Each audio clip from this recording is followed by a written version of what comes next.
हुंकार भर दे तो उत्तर प्रदेश तो छोटा पड़ जाएगा, दिल्ली की सियासत हिल सकती है।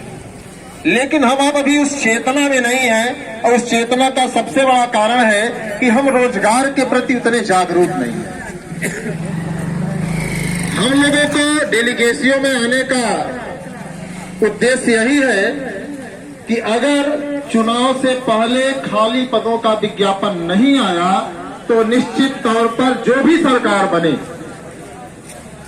पहले तो एक साल वो जश्न मनाएंगे, उसके बाद जो है उनसे हमें आपको लड़ना पड़ेगा और एक लंबा समय लेना पड़ेगा। तो हम लोगों ने तय किया है कि अगर चुनाव से पहले विज्ञापन आ जाते हैं तो कम से कम जो इलाहाबाद की गलियों में, इलाहाबाद की डेलीगेशियों में जो हमारे साथी रहते हैं वे अपना अध्ययन तो कर लेंगे, वरना किराएदारी तो उनकी डेली बढ़ती जाएगी लेकिन उनके विकास में कोई इजाफा नहीं होगा। तो सभी से यही निवेदन है कि 19 तारीख को आंदोलन है, और अगर 19 तारीख अर्थात कहने का मतलब यह है कि आचार संहिता लगने से पहले, और जैसा कि आप लोग समाचार पत्रों के माध्यम से सुन रहे हैं कि 10 जनवरी के पहले भी हो सकता है, अगर बहुत जाएगा तो 15 जनवरी तक आचार संहिता लग जाएगी। तो लड़ने का मौसम है।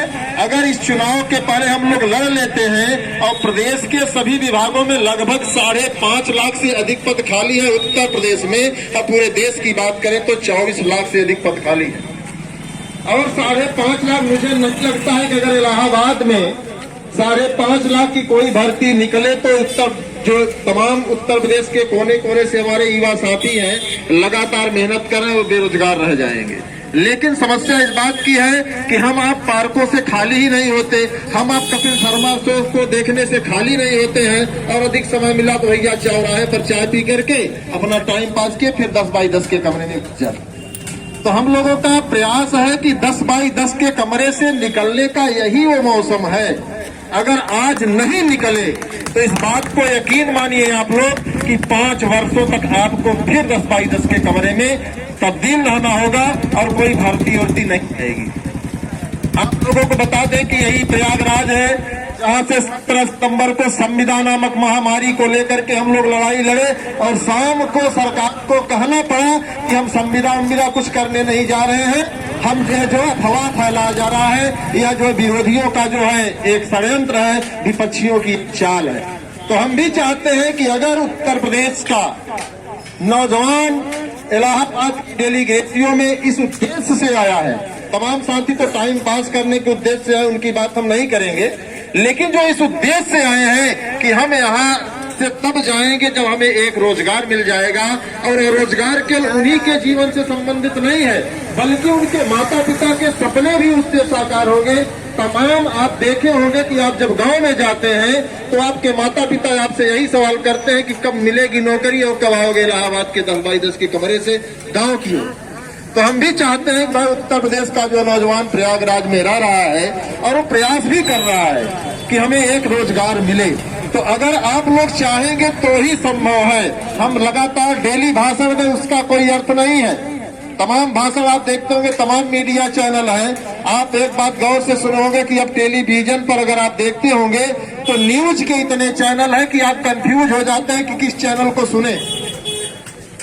जब देश की सूचना ही देनी है तो एक भी चैनल सूचना दे सकता था, तो इतने न्यूज चैनल की क्या जरूरत है। लेकिन सबसे बड़ा सवाल है कि हम आप खुद जो है एक सही चेतना में नहीं चल रहे हैं। एलटी विज्ञापन को लेकर के अगर लड़ाई चल रही है तो एसएससी वाला बंदा नहीं जाएगा, एसएससी वाला बंदा अगर एसएससी की लड़ाई चल रही है तो पुलिस वाला नहीं जाएगा। उसका सबसे बड़ा कारण है कि अगर आप ये सोचिए, और मुझे जहां तक लगता है कि प्रयागराज में जो भी हमारे युवा साथी रहते हैं, सफाई कर्मी से लेकर कलेक्टर तक का फार्म भरते हैं, सफलता न मिले अलग बात है, भरते नहीं भरते हैं। सफाई कर्मी का भी फार्म आ जाए तो वही बंदा जो पीएचडी होल्डर है, जो पीएचडी डिग्री लेकर घूम रहा है, वह का विज्ञापन नहीं आया।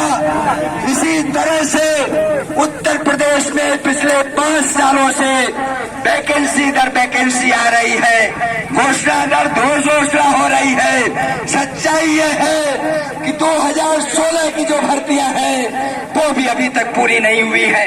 उनकी भी नियुक्ति अदर में फंसी हुई है, परीक्षाएं नहीं हुई है।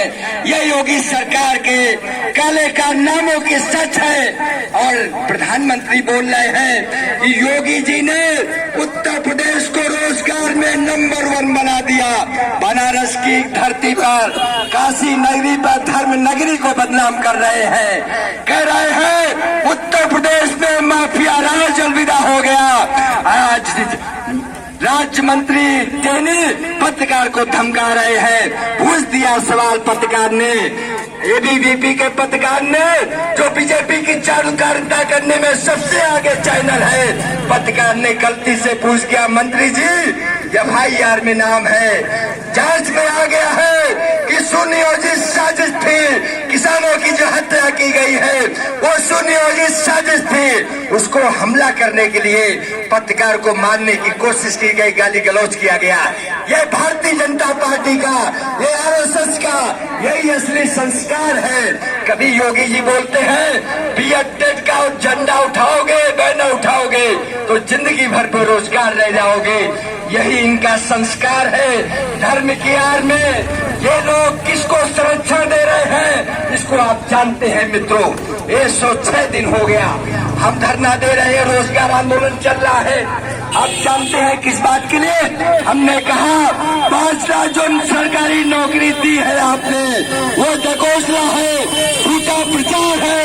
सच्चाई ये है कि उत्तर प्रदेश में चाहे TGT PGT का हो, चाहे शिक्षक भर्ती का हो, चाहे पुलिस का हो, चाहे दरोगा का हो, 5 लाख से ज्यादा पद खाली है और इसमें भरे नहीं जा रहे हैं। सिर्फ और सिर्फ योगी सरकार और मीडिया घोषणाएं कर रही है। मुख्यमंत्री ने कहा 2 जुलाई को 27,000 TGT PGT के पदों पर भर्ती शुरू करने का आदेश दिया गया। चयन बोर्ड में हम लोग जाते हैं, भाई अनिल सिंह जाते हैं, कहता है चयन बोर्ड अधिकारी कहते हैं हमारे पास तो ऐसी कोई सूचना नहीं है। मुख्यमंत्री का आदेश होता है लेकिन चयन बोर्ड के पास सूचना नहीं है। आप जानते हैं मुख्यमंत्री ने ट्वीट किया कार्यालय ने 2020 में दिसंबर में क्या 8,166 पदों पर LD की भर्ती होने जा रही है। जब 8,166 का आंकड़ा आ गया, 1 साल बाद अध्याचन दोबारा क्यों मंगाया जा रहा है?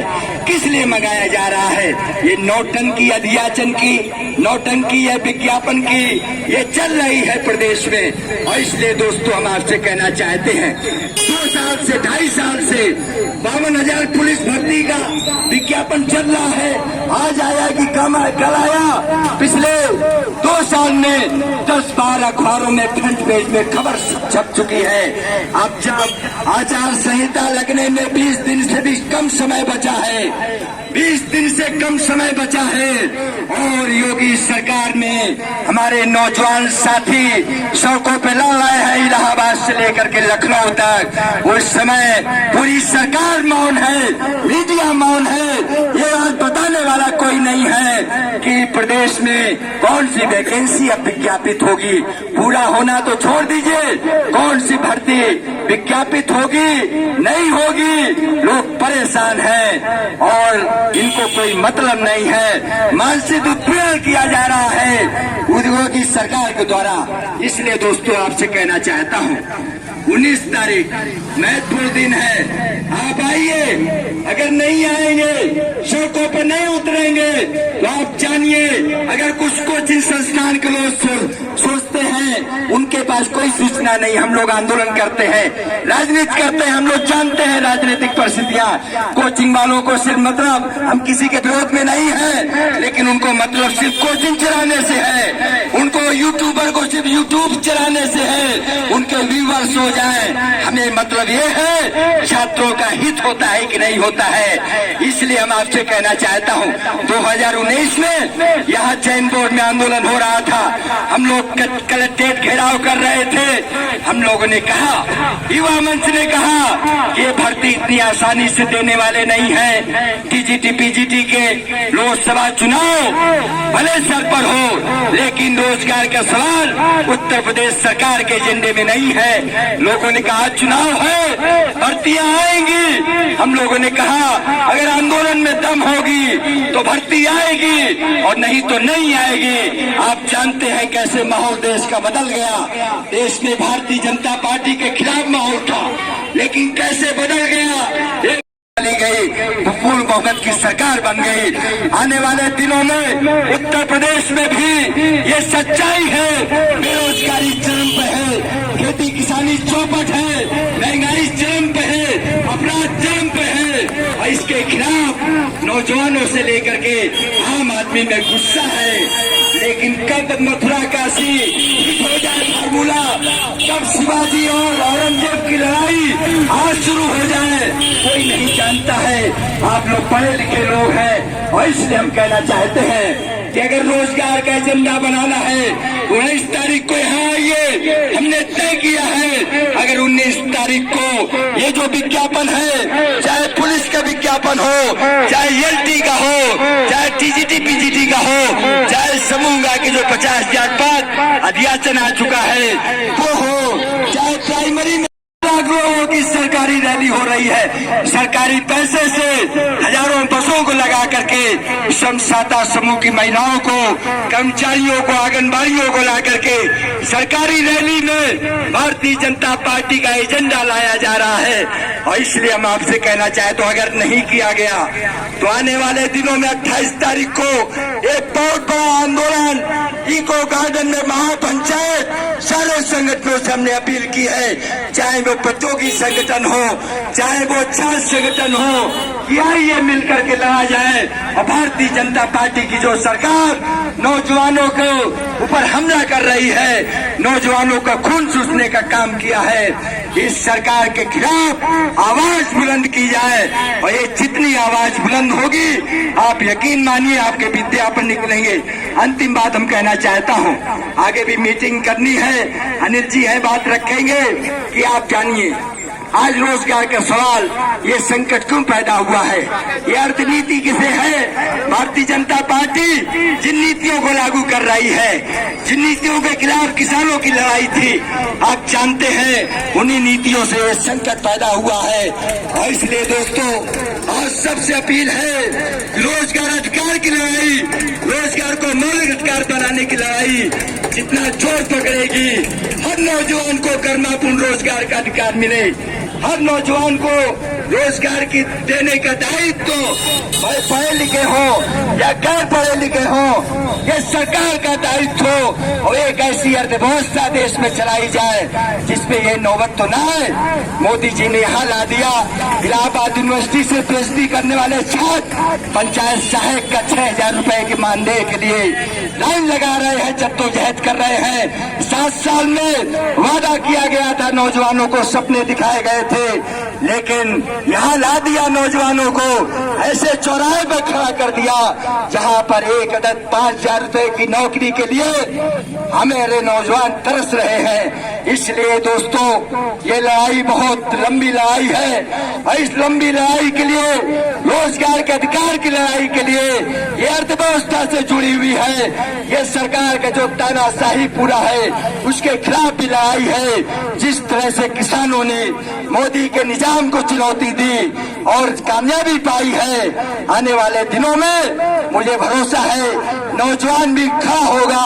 आप आइए 19 तारीख को 11 बजे बालसन चौराहे पर, वहां से ऐलान किया जाएगा। अगर विज्ञापन नहीं आए 19 को लिखित समझौता नहीं किया गया तो लखनऊ कूच किया जाएगा। इसी के साथ आप सबसे अपील करते हुए कि आप पहुंचिए, रोजगार आंदोलन का समर्थन करिए।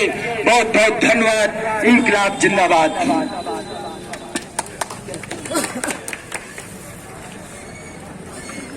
साथियों, जैसा कि आप सब देख रहे हैं, इस रोजगार के